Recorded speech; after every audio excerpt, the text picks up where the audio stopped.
Hey everyone, welcome back to Shade Review. In today's video, we are reviewing a really fun and interesting and kind of rare pair of sunglasses, the Ray-Ban Aviator L.A. Light Adaptive. But first off, letting today's video sponsor, our own website, shadereviewstore.com, the absolute best place to buy designer sunglasses, up to 80% off the original MSRP. Again, the website there is shadereviewstore.com. Check it out. So what's special about these sunglasses is not the frames, it is the lenses. So these are just a standard size of original Ray-Ban Aviator frames, nothing too crazy or special. Now these are 10 to 15 years old, so there is actually some slight differences as far as the frames go.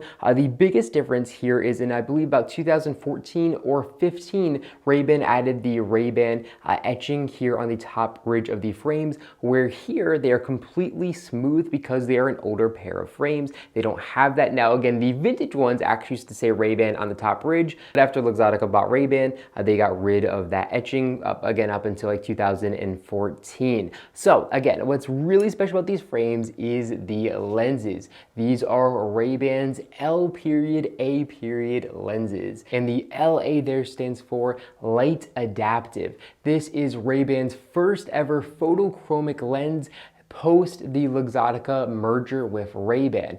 So for those of you who don't know the Ray-Ban history, when Ray-Ban was acquired by Luxottica, they basically only made G15 and B15 lenses. They didn't make anything too crazy. And from what I understand, Luxottica bought Ray-Ban, the brand, but they didn't buy any of the amazing lens technology from Bosch and Lomb. So the Diamond Hard, the Ambermatic, the Chromax, or any one of those amazing lenses. Luxottica didn't get the patents to those amazing lenses. So when they acquired them, they just put really boring lenses, and they were buying Ray-Ban for the brand, not for, the actual lens technology. The Bosch and Lomb Ray-Ban was known for making these amazing photochromic lenses that got darker and brighter depending on the lighting situation that you were in. That's why a lot of people love those old Ray-Bans. But again, for about 15 years, Ray-Ban didn't make any photochromic lenses until they made these, the Ray-Ban LA Light Adaptive again.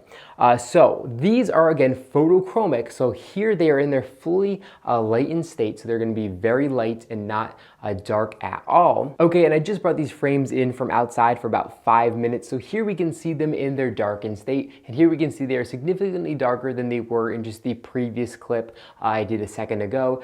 So definitely really great looking lens, and it's going to be very practical as well if they're photochromic technology. Now as far as the lens color goes, these kind of remind me of Our People's Cognac lens, which is one of my favorite looking lenses. They're absolutely gorgeous. They look really, really good in my opinion, and that's probably one of the reasons why I love these frames so much. For me, this is just the perfect lens color for a pair of Aviator frames. They just look really, really nice, and I do love the fact that again, these are a category 2 to a category 3 lens, which makes them very practical, having that really nice range, and you can wear these indoors as well. See, as you guys can see, they're slowly getting lighter and lighter and lighter now that they're no longer exposed to those UV rays from outside. So because of that, I absolutely love wearing these indoors as well. You can totally wear these indoors and they're not going to darken your vision too much. It becomes really annoying, and also people are going to be able to see your eyes as well, and people are a lot less freaked out if you wear frames with category 2 lenses where they can see your eyes if you're wearing them indoors.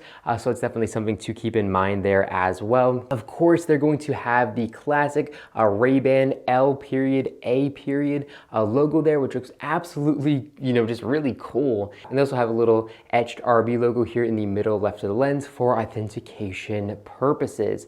Now again, this is the standard size with the 58mm lenses that I am wearing, but I do have these available in a smaller 55mm lenses on my website. Now, as far as pricing on these goes, these are no longer produced. They haven't made them for years and years and years, so they are relatively hard to find. It took me about 2 or 3 months to find a mint condition pair of these frames, so definitely very hard to find, but they're not extremely valuable like some other Bosch and Lomb Ray-Bans that are very desirable. These are not really known in the eyewear world. A lot of people just kind of missed these and didn't know what they were. And Ray-Ban also didn't sell a ton of these, so they can pop up very cheap online, but they definitely are hard to get. As of filming this video, I don't think there's any available for sale that I can find, but I am actually selling both the 58 and the 55mm pair. I'm going to be asking $250 for these because they are in mint perfect condition on the website.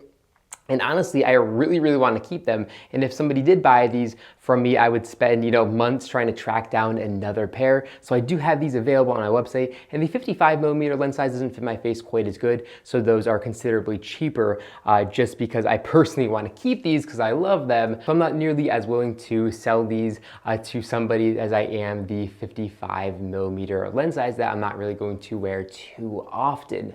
So yeah, just a really interesting pair of frames with a really cool history to them as well. And it's probably one of my favorite colorways of these frames. If you're looking for the exact colorway code, I'm going to have that link in the description down below. You can find the exact colorway information linked in the description down below on my website for the selling page of these frames if you want that exact code that you can type into different websites to try to pull these up without having to type in LA, because not a lot of people actually type that in. They're selling a pair of these frames, so they don't necessarily know what they are. These frames are made in Italy and sit here in the inner right temple of the frames. They're not Bosch and Lomb, so they're not made in America. And if we take a look here in the inner left temple, it says Ray-Ban, and we can see in the same kind of Ray-Ban text, it says light adaptive there as well, which is kind of a really cool touch. So yeah, just a really interesting style of frames.